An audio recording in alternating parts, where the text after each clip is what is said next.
Welcome back to Understanding the Bible Online. In this session, we will be continuing our study of the Gospel of Mark. Now, today we're going to look at some of the claims that Jesus made as we journey through Mark 11 through 15. We'll also look at some of the reasons the Jews rejected him and his claims, and then we'll behold the way our lives have been changed by the servant Jesus. Ready? Okay, claim number 1. Jesus is the new temple that is found in Mark 11. Okay, after clearing out the money changers in the temple, Jesus proves the temple is of no use unless it functions as God intended. Okay, likewise, if we're not clean on the inside, even though we look great on the outside, we cannot function as God intended. Jesus shows us that a clean temple is a place in which God connects with us through prayer. And when we're not clean on the inside, we often cease in connection with God as we cease praying. Okay, the rejection of claim number 1, Jesus is the new temple. Let's look at that. The Pharisees questioned Jesus' authority, rejecting him on the basis of his right to instruct. Where did he get his authority? But Jesus did not engage on an intellectual level with them, but on a spiritual level, not defending his authority or theology, but standing firm on who he is. Okay, claim number 2, Jesus as the cornerstone. This is found in Mark chapter 12. Jesus quotes the Old Testament when he references himself as the cornerstone who has been rejected.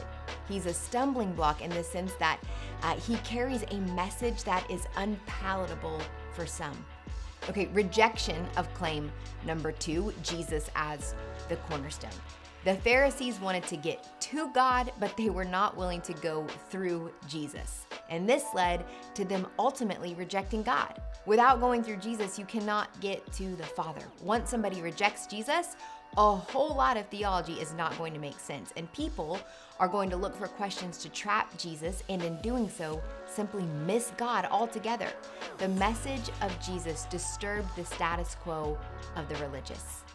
Claim number 3, Jesus as the gospel. In Mark 13, we see Jesus talking about the future and what's to come. Now, it's easy to get lost in the theology of end times and debates about meaning and signs. Instead, it is essential to look at the directives given in this scripture. We are told to watch out that none deceive you, to be on guard. Do not worry. Let the reader understand, learn the lesson, be alert, and keep watch. In the midst of all this, there is a call. The gospel must first be preached to all nations. Rejection of claim number 3, Jesus as the gospel. Jesus often spoke of the Pharisees as ones to be cautious of and to be careful of the yeast of the Pharisees. Even as we can read of the future in this text, we can also see it was the religious, those who could be expected to be doing godly things, who had lost their sense of alertness and ultimately missed Jesus as the good news, the gospel message for all mankind. So we must take to heart these lessons and these calls, that we may be found keeping watch and being the reader that understands, and not caught up in the hard-hearted rejection of the Pharisees. Claim number 4, Jesus as the Son of Man. This is found in Mark 14. Now, as we journey into the passion of the servant, the sacrifice of the Lamb, we find ourselves full circle in the accusation being made against Jesus on the night of his betrayal. The same statement that began the opposition of Jesus in Mark 2, the claim to be the Son of Man, is made in a declaration of completion in which Jesus speaks to his right and future sitting at the right hand of God. In this way, he's clearly indicating he is the Messiah and the Son of God. Rejection of claim number 4, Jesus as the Son of Man.